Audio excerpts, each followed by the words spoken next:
Hi வாங்க இன்னைக்கு mushroom biryani எப்படி செய்யலான்றத பார்க்கலாம். இது குக்கர்லேயே இப்போ ஒன் பார்ட் டிஷ்ஷாக எப்படி செய்யலாம் ஈஸியான்றத பார்க்கலாம்.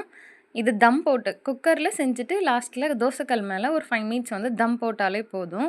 இது ரொம்ப ஈஸியான மெத்தட், பேச்சுலர்ஸ் கூட ட்ரை பண்ணலாம். வாங்க ரெசிபி எப்படி செய்யலான்றத பார்க்கலாம். ஓகே, இப்போ ஸ்டவ் ஆன் பண்ணி ப்ரெஷர் குக்கர் வச்சுருக்கேன்.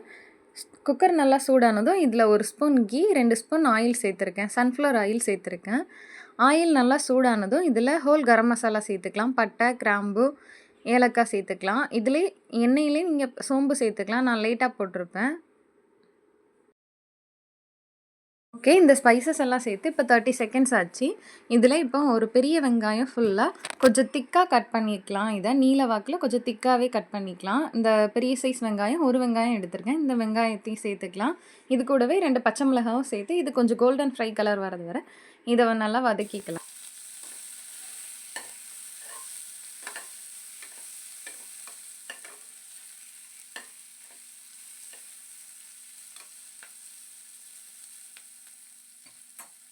இதில் நான் இப்போ சோம்பு சேர்த்துருக்கேன். இந்த சோம்பு ஃபஸ்ட்டு ஹோல் ஸ்பைசஸ்லாம் ஆட் பண்ணும்போதே ஆட் பண்ணிக்கலாம். நான் மறந்துட்டனால இப்போ ஆட் பண்ணியிருக்கேன். ஓகே, இப்போ வெங்காயம் நல்லா குக் ஆகிடுச்சு. இப்போ இதில் நம்ம இஞ்சி பூண்டு பேஸ்ட்டு சேர்த்துக்கலாம். இஞ்சி பூண்டு நான் இப்போ கல்லில் இடித்து சேர்த்துருக்கேன். இஞ்சி பூண்டு பேஸ்ட்டு எப்போவுமே ஃப்ரெஷ்ஷாக அந்த டைமில் நம்ம இடித்து சேர்த்துக்கிறப்போ வாசனை நல்லாயிருக்கும், டேஸ்ட்டுமே நல்லாயிருக்கும் இன்னும். இப்போ இஞ்சி பூண்டு பேஸ்ட்டோட பச்சை வாசனை நல்லா போனதும் இதில் ஒரு பெரிய சைஸ் தக்காளி கொஞ்சம் திக்காகவே கட் பண்ணி கொஞ்சம் திக்கான ஸ்லைஸாகவே கட் பண்ணி நீல வாக்கில் கட் பண்ணதை இதை சேர்த்துக்கலாம். இந்த தக்காளி கொஞ்சம் நல்லா தொக்கு மாதிரி வதங்குறது வரை இதில் நல்லா நம்ம மிக்ஸ் பண்ணி விட்டுக்கலாம். இந்த தக்காளி வதங்குறதுக்கு தேவையான உப்பு போட்டு இதை வதக்கி விட்டுக்கலாம். இப்போது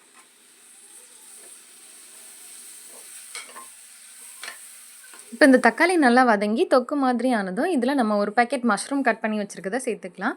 மஷ்ரூம் எப்போவுமே பிரியாணிக்கு இந்த ஷேப்பில் கட் பண்ணால் நல்லாயிருக்கும். மஷ்ரூம் அது மாதிரி ரொம்ப தின்னாக கட் பண்ணாமல் இந்த மாதிரி கொஞ்சம் திக்காகவே கட் பண்ணிக்கிட்டோன்னா சாப்பிட்றப்போ நல்லாயிருக்கும், பிரியாணி சாப்பிட்றப்போ நமக்கு. ஓகே, இப்போ மஷ்ரூம் சேர்த்து இதை நல்லா வதக்கி விட்டுட்டு ஒரு 5 மினிட்ஸ் வந்து இதை மூடி போட்டு வச்சிடணும். மூடி போட்டு குக் பண்ணுறப்போ மஷ்ரூம்லேருந்தே நல்லா தண்ணி விட்டு வரும். அது வரை நம்ம ஒரு 5 மினிட்ஸ் மூடி போட்டு நல்லா வதக்கி விட்டுட்டு அதுக்கப்புறம் 5 மினிட்ஸ் வந்து இதை மூடி போட்டு குக் மஷ்ரூம் வதங்கும் போது அது கூடவே நம்ம கொஞ்சமாக மஞ்சள் தூள், 1 ஸ்பூன் தயிர் வந்து கெட்டி தயிர், புளிக்காத தயிராக சேர்த்து இது கூட சேர்த்து நம்ம மிக்ஸ் பண்ணி விட்டுக்கலாம். தயிர் சேர்க்குறப்போ டேஸ்ட் வந்து இன்னும் நல்லாயிருக்கும். அதனால தான் நம்ம இப்போ கர்டு வந்து 1 ஸ்பூன் சேர்த்துக்கிறேன். நான் ஒரு பெரிய ஸ்பூன் ஃபுல்லாகவே சேர்த்துக்கலாம். நான் வந்து தக்காளி வந்து பெரிய சைஸ் தக்காளியாக ஒரு தக்காளி சேர்த்துருக்கேன். அதனால இப்போ கர்டு வந்து 1 ஸ்பூன் தான் சேர்த்துருக்கேன். ஒரு பெரிய ஸ்பூன் ஃபுல்லாக சேர்த்துருக்கேன். இப்போ நம்ம தக்காளி கம்மியாக சேர்த்தோன்னா தயிர் வந்து 2 ஸ்பூன் கூட சேர்த்துக்கலாம். புளிக்காத தயிராக சேர்த்துக்கணும். ஆனால் புளிக்கக்கூடாது, தயிரில் அந்த புளிச்ச வாசனையும் இருக்கக்கூடாது. அப்படின்னா நமக்கு பிரியாணி செய்கிறப்போ நல்லாயிருக்கும் டேஸ்ட்டு.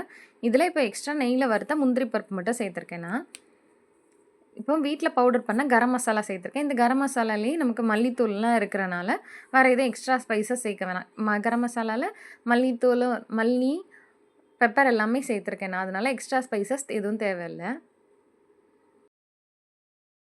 இப்போ இந்த மசாலா எல்லாம் சேர்த்ததும் இதில் காரம் செக் பண்ணிவிட்டு நமக்கு காரம் வேணும் அப்படின்னா நமக்கு கொஞ்சமாக சில்லி பவுடர் மட்டும் சேர்த்துக்கலாம். சேர்த்துட்டு நல்லா வதக்கி விட்டுக்கலாம். அந்த மசாலாவோட பச்சை வாசனை போகிற வரை லோ ஃப்ளேம்லேயே வச்சு நம்ம இதை குக் பண்ணிக்கலாம். இப்போ 2 பேர் சாப்பிட்ற அளவுக்கு 2 கப் அரிசி எடுத்திருக்கேன் நான். இந்த 2 கப் அரிசி இதில் ஒரு 3 டைம் நல்லா வாஷ் பண்ணிவிட்டு இதில் சேர்த்துக்கலாம் அந்த அரிசியை. 1 கப் அரிசிக்கு பிரியாணிக்கு வந்து 1.25 கப் அளவு வந்து குக்கரில் செய்கிறப்போ கரெக்டாக இருக்கும். இப்போ நான் 2 கப் அரிசி எடுத்துருக்கிறனால 2.5 கப் தண்ணி சேர்த்துருக்கேன். இந்த தண்ணி சேர்த்து தண்ணி வந்து கொதித்து வர்றப்போ நம்ம குக்கரில் மூடி போட்டு இதை க்ளோஸ் பண்ணிக்கலாம். தண்ணி இப்போ அந்த தண்ணியில் நம்ம செக் பண்ணி பார்க்கலாம். சால்ட் வந்து கொஞ்சம் அதிகமாக இருக்கணும். அப்படின்னா தான் நமக்கு வெந்து வரப்போ டேஸ்ட் வந்து பிரியாணி அரிசியிலையும் பிடிச்சிருக்கும், நல்லாயிருக்கும் சாப்பிட்றப்போ. க்ளோஸ் பண்ணுறதுக்கு முன்னாடி இதில் நம்ம 2 ஸ்பூன் நெய் சேர்த்து மிக்ஸ் பண்ணி விட்டுட்டு குக்கர் மூடி போட்டு க்ளோஸ் பண்ணி விசில் வச்சுக்கலாம். ஓகே, இப்போ இந்த தண்ணி நல்லா கொதிச்சிருச்சு. இப்போ இதில் நம்ம குக்கர் மூடி போட்டு விசில் வச்சு குக் பண்ணிக்கலாம். ஒரு விசில் வந்ததும் நம்ம ஆஃப் பண்ணிவிட்டு ஒரு 5 மினிட்ஸ்க்கு அப்புறமா அந்த தம் போனதும் ஓப்பன் பண்ணி பார்க்கலாம். பிரியாணி நல்லா டேஸ்ட்டாக இருக்கும். இந்த பிரியாணி நல்லா உதிரியாகவே வந்திருக்கும். நீங்களும் ட்ரை பண்ணி பாருங்கள் வீட்டில். இது ஈஸியாக 1 பார்ட்லேயே செஞ்சிடலாம். ரொம்ப ஈஸியான ரெசிபி. எல்லோரும் ட்ரை பண்ணி பாருங்கள். உங்களுக்கு இந்த சேனல் பிடிச்சிருந்ததுன்னா சப்ஸ்கிரைப் பண்ண மறக்காதீங்க. தேங்க்யூ.